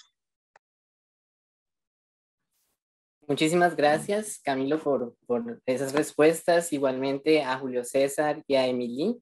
Hemos llegado ya al final de nuestro panel del día de hoy. Yo quisiera dar la palabra a Leticia Braconier y a Víctor Tafur, que nos van a anunciar las etapas siguientes, y no quisiera terminar por mi parte sin agradecer al equipo que trabajó para poder organizar este panel. Está Laura Duarte, están también las compañeras de de la comisión, Andrea, Joana, Camila, gracias por ese trabajo y por permitirnos pues estar hoy reunidos, y también a la compañera Julie Calderón, que estuvo detrás de la organización de este panel. Entonces, Leticia, Víctor, les dejo la palabra para cerrar este panel del día de hoy. Y asimismo también, para terminar, antes de que se me olvide, a los intérpretes que nos permitieron comunicarnos en las dos lenguas, en francés y en español, Saga y Abel, muchísimas gracias. Leticia, Víctor. Bueno, sí, me uno mucho a estos agradecimientos, gracias a los participantes que respondieron a esa invitación que les hicimos. Y bueno, y muchas gracias a las personas que nos acompañaron por fomentar ese diálogo con esas interesantes y muy importantes observaciones y preguntas. Y obviamente gracias a Luis Miguel por toda esa moderación. Sin duda, los participantes hoy fueron muy claros en cuanto a la situación gravísima de etnocidio y de ecocidio. Nosotros proponemos seguir con ese diálogo, con esas preguntas en un próximo webinar, el segundo, que será más a fondo sobre los desafíos de la construcción de la paz territorial y las resistencias indígenas. Será el 11 de agosto, el próximo 11 de agosto, en la Semana de los Pueblos Indígenas. Sabemos que en esos días también la Comisión va a festejar los 25 años de existencia. En esa ocasión volveremos a escuchar otros líderes representantes importantes de Colombia, y también tendremos a un invitado internacional del pueblo Maya Quiche de Guatemala, que nos va a hablar de su experiencia después de los acuerdos de paz en Guatemala, en donde también hubo una propuesta de reforma agraria y también muchos desafíos para su cumplimiento. Entonces esperemos que nos podrán volver a acompañar en esa ocasión y estaremos compartiendo toda la información necesaria. De nuevo, muchísimas gracias a todos y a todas. Y a Emily, y bueno, a todos que están presentes hoy. Sí, para todos los panelistas. Bueno, yo quiero agradecer a todos los que estuvieron detrás de todo esto. Sabemos que no es fácil, a los traductores y efectivamente a nosotros los ponentes, Julio. Entonces, muchas gracias y realmente invitados para la próxima conferencia que vamos a tener en agosto, otros invitados. Muchas gracias con todos los que no se han podido conectar. Efectivamente, esto va a quedar grabado en la página de la comisión y creo que también de Normandía, y ahí pueden acceder nuevamente a escucharnos. Muchas gracias y una feliz tarde.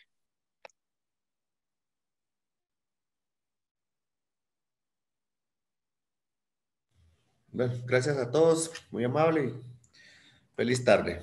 Dios me lo bendiga.